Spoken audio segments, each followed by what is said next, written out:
pre-algebra students, this is Mrs. Shove. Today we're going to be able to solve problems with square roots. So get your notebook out, get your pencil. You may use your multiplication table. Label your notes 7-1.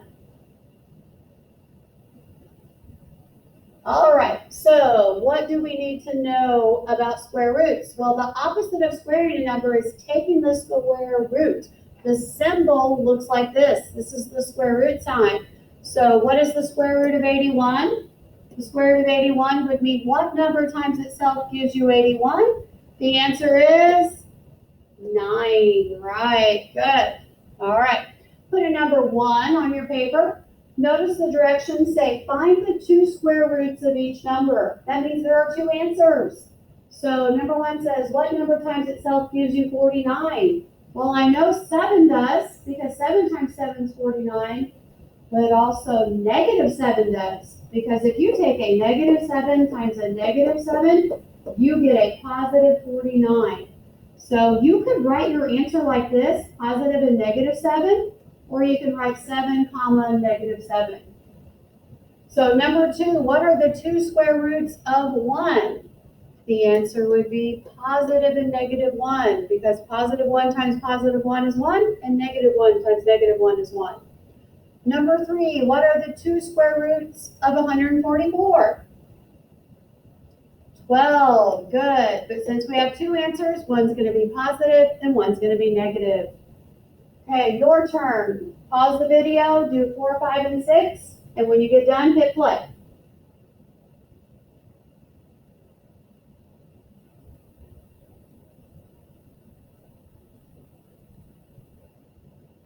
All right, now that you're done, check number 4. See if you got positive and negative 11.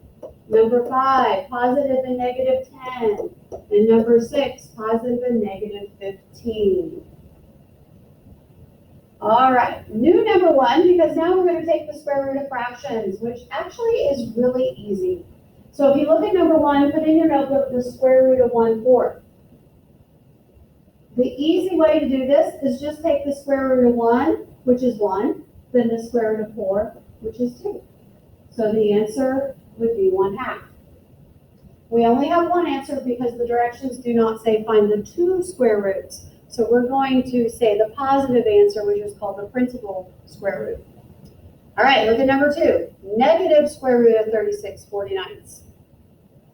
This just means my answer is going to be negative. The square root of 36 is 6. The square root of 49 is 7. It would be a negative 6/7. Pause the video now. You try 3 and 4. When you get done, hit play.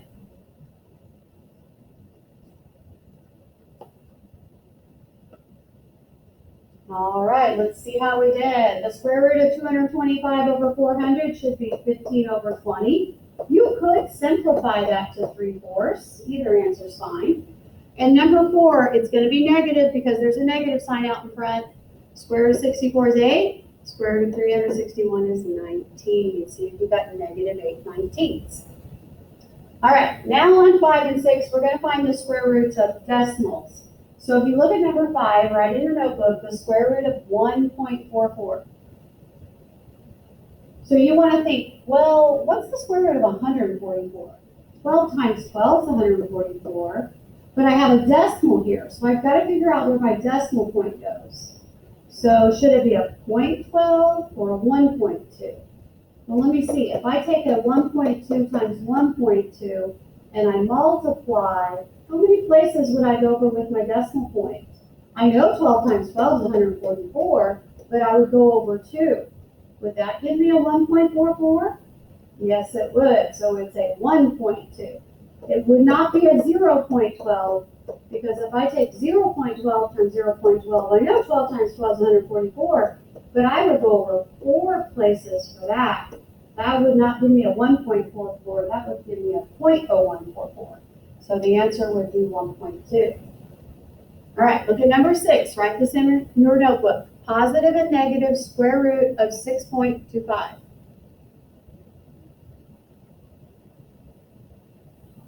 All right, this means I'm going to have 2 answers, one positive and one negative. I know the square root of 625 is 25. But should it be a 0.25 or 2.5? How do I get this answer 6.25? Well, I'm noticing there are two numbers behind the decimal point. That means I went over twice. So if I take 25 times 25, let me see, if I put my decimal point here, I have two numbers behind the decimal point. That means when I take 25 times 25 and get 625, I am going over twice. That would give me that answer. So it is a 2.5. It's not a 0.25 because if I multiply 0.25 times 0.25, I go over how many places? 4, right. And if I went over 4, that'd give me a 0.0625. That's not the answer I want, so it's 2.5. All right, look at number 7. The area of the square is 144 square centimeters. How tall is the screen? All right, so if it's a square, you know the sides are the same length. The height here is the same as the width. To find the area of the square, I take the side times the side. Well, what number times itself gives me 144? 12. So each side must be 12. All right, look at number 8. The area of the circle is 81 pi square inches. What is the length of the radius? All right, you have one of these in your homework today, so make sure you're watching this. Here's the radius. The radius goes halfway across. They want me to find out what the radius is. But I know that the area is 81 pi square inches. So here's what I want you to do on your paper. Write area equals pi r squared. And we're going to plug in what we know. So I know the area is 81 pi. I'm putting 81 pi below the area. I'm bringing down the equals. I'm bringing down the pi, and I don't know the radius squared. So how do I get 81 pi? R squared times pi must give me an 81 pi. What number to the second power gives me that 81? What to the second power is 81? What number times itself gives you 81? It would be 9. So it would be 9 inches. All right, now the last problems. What we're going to do is PEMDAS with square roots. So write down number 1 in your notebook. It says 3 radical 25 plus 4. So remember, PEMDAS tells you to do parentheses first. I don't have any. Next, I do exponents. Exponents and square roots go together. So whenever we say exponents, you want to do square roots. Square roots and exponents go together. So the square root of 25 is 5. I've got a 3 in front. That means multiply. And then I've got a plus 4. PEMDAS, does it tell me to multiply or add first? Multiply, good. 3 times 5 is 15. Then I take 15 plus 4 to get 19. Good job. Remember, you're trying to make your work look like a Dorito. All right, write down number 2 in your notebook. The square root of 16 over 4 plus 1/2.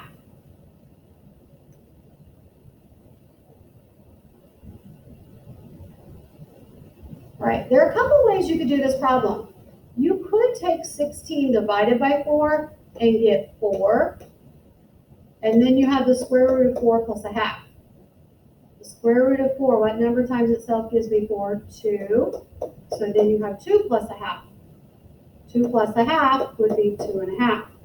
Now, another way you could have done this problem is taken the square root of 16, which is 4, and the square root of 4, which is 2. But if I take 4 and divide by 2, see how I get that same answer 2. So you could do it either way. You could divide and then take the square root, or you could take the square root of the numerator, square root of the denominator, and then divide. All right, look at number 3. You try numbers 3 and 4. Go ahead and pause. When you get done, hit play.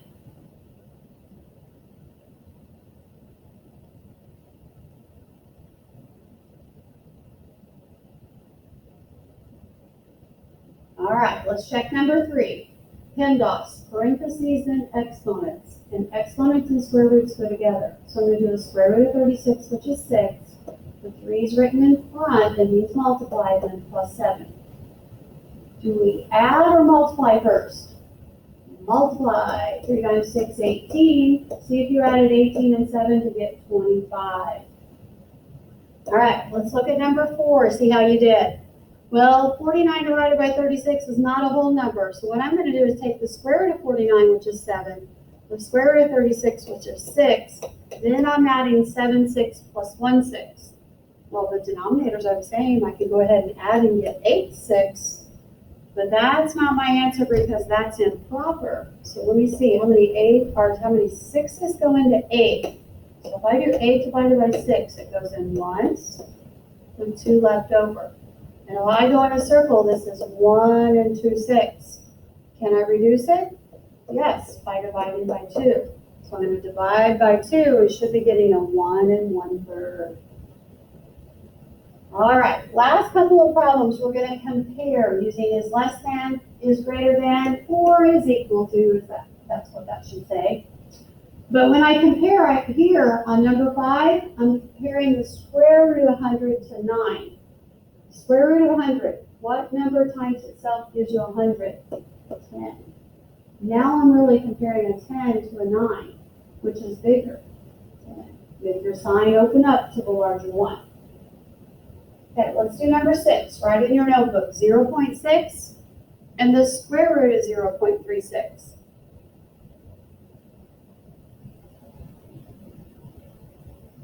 All right, I got to find the square root of 0.36. I know 6 times 6 is 36, so this is going to have a 6 in it. But where is my decimal point going to go? I'm noticing this decimal point goes over twice. So if I take a 0.6 times a 0.6, 6 times 6 is 36. See how I have 2 numbers behind the decimal point? I'm going to go over twice. So it must be a 0.6. How does 0.6 compare to 0.6? Equal. Exactly. Good. All right. So give me a 5 if you're awesome at this. Give me a 1 if you need help. You could be a 2, 3, or 4 in the middle. If you were a 1 or a 2, I would go back and replay the video and go through it again. Okay. Today your assignment is in the Big Ideas website. You're doing 7-1, numbers 4 to 32.